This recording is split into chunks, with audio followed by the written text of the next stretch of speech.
തൗഹീദ് തൗഹീദ് എന്ന് ക്യാപ്സ്യൂളാക്കി എണ്ണുന്നവർ പോലും തൗഹീദ് എന്താണെന്ന് വ്യക്തമായി പഠിച്ചിട്ടില്ല, റിസാലത്ത് എന്താണെന്ന് വ്യക്തമായി പഠിച്ചിട്ടില്ല. എന്നിട്ട് നാം എന്തായി?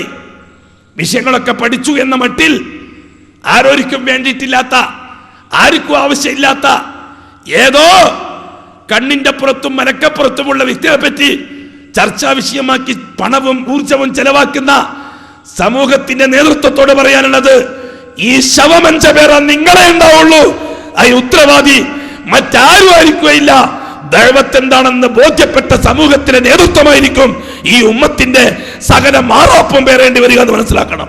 കാരണം ആ പരുവത്തിൽ ഈ ഉമ്മത്തിനെ പെരുവഴിയിലിട്ടിട്ടാണ് സമൂഹം വേറെ ഏതോ ആവശ്യത്തിന് വേണ്ടി തിരിക്കുന്നത്. പെരുവഴിയിലാക്കിയിട്ട് ഈ സമൂഹത്തെ 95% വരുന്ന കേരളത്തിലെ മുസ്ലിമീങ്ങളെ പെരുവഴിയിലാക്കിയിട്ട്, പെരുവഴിയിൽ ഒന്നുമല്ലാത്തൊരവസ്ഥയിൽ തള്ളിയിട്ട് അല്ലേ? കേരളത്തിന്റെ ചരിത്രം പഠിക്കുന്നവർക്ക് മനസ്സിലാകാൻ പറ്റുന്നതല്ലേ? അള്ളാഹുവിന്റെ വഹദാനിയത്തും കേരളത്തിലെ മുസ്ലിമീങ്ങളും തമ്മിലുള്ള ബന്ധം മനസ്സിലാക്കിയാൽ എന്താണ് നമുക്ക് മനസ്സിലാക്കാൻ കഴിയുക?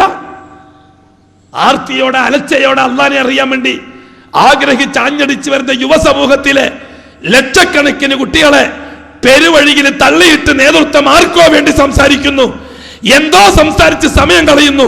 ആർക്കും തിരിയാത്ത വിഷയങ്ങൾ, ആർക്കും വേണ്ടാത്ത വിഷയങ്ങൾ, ആരോ എഴുതിത്തള്ളിയ വിഷയങ്ങൾ അല്ലേ?